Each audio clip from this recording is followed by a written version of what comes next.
சுஜியும் அஜியும் விளையாண்டுட்டு இருக்காங்க.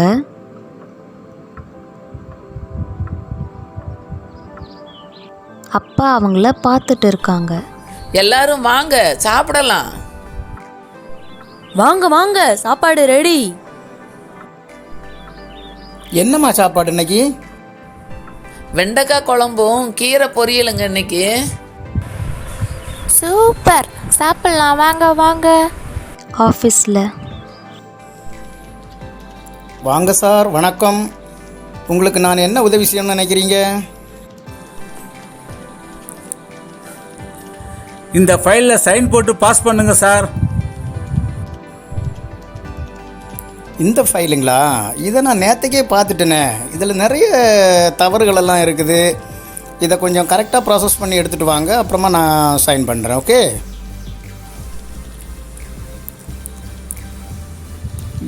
எவ்வளோ வேணும்? என்ன எதிர்பார்க்குறீங்க?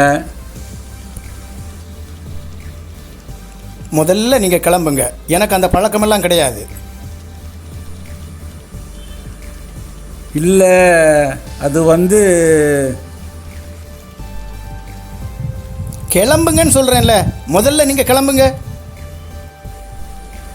சார், நீங்கள் இங்கே வாங்க, நான் சைன் பண்ணி தரேன். ஆனால்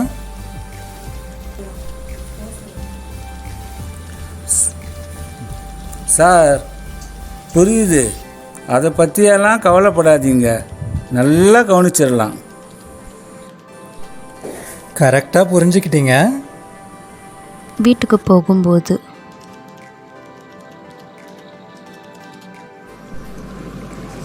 ஏன்பா அந்த ஃபைலில் நிறைய தப்பு இருக்குதுன்ட்டு நான் சொல்கிறேன், நீ சைன் பண்ணி தரேன்னு சொல்கிறியே, அது தவறு இல்லையா? அட என்னப்பா நீ, யார் செக் பண்ண போகிறா? நியாயமாக இருந்தாலும் முன்னேற முடியாது. ஏன்பா லஞ்சம் வாங்குறது தப்பு இல்லையாப்பா? நீ செய்கிற வேலைக்கே துரோகம் பண்ணுறியப்பா. அடப்போப்பா, உழைக்க தெரியாத ஆளாக்கியே. இப்படியெல்லாம் வருமானம் வந்தால் தான் நம்ம வாழ முடியும். சரிப்பா, என்னமோ பண்ணிட்டு போ. நேர்மையான வழியில் சம்பாதிக்கிறது தான் நல்லது. அடுத்த நாள் வீட்டில். ஹலோ மிஸ்டர், இங்கே மகேஷுங்கிறது நீங்கள் தானே? உங்களை லஞ்சம் வாங்கின குற்றத்துக்காக நாங்கள் கைது பண்ணுறோம்.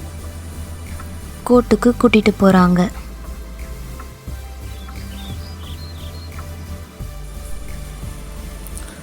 நீங்கள் லஞ்சம் வாங்கினதா உங்கள் மேலே வழக்கு பதிவு செஞ்சுருக்காங்க. ஆமாங்க ஐயா, தெரியாமல் பண்ணிட்டேன், மன்னிச்சுக்கோங்க ஐயா.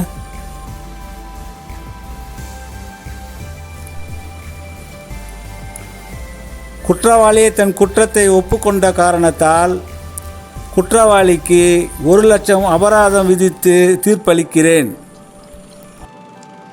அபராதம் கட்டிட்டு வீட்டுக்கு வர வழியில்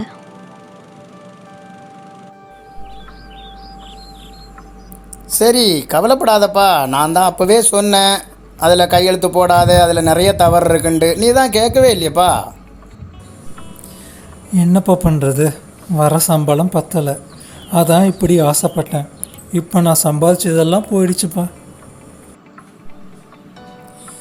ஏசப்பா வேதத்தில் ஒரு வசனம் சொல்லியிருக்காங்க. நீதிமொழிகள் 28:20 உண்மையுள்ள மனுஷன் பரிபூர்ண ஆசீர்வாதங்களை பெறுவான், ஐஸ்வர்யவான் ஆகிறதற்கு தீவிரிக்கிறவனோ ஆக்கினைக்கு தப்பான். நம்ம ஏசப்பாக்கும் நம்ம மனசுக்கும் நம்ம வேலைக்கும் உண்மையாக இருக்கணும். இல்லைன்னா இந்த மாதிரி தண்டனை தான்ப்பா கிடைக்கும். இனிமே லஞ்சமெல்லாம் வாங்காமல் நேர்மையாக இருப்பா, சரியா? ஆமாப்பா, இனிமே இந்த மாதிரி பணத்துக்கு ஆசைப்பட்டு தப்பு பண்ண மாட்டேன். என்ன பிள்ளைங்களா, நீங்களும் எப்பவும் உண்மை உள்ளவங்களா மனசாட்சி உள்ளவங்களா இருக்கணும், சரியா? சரிப்பா. God bless you.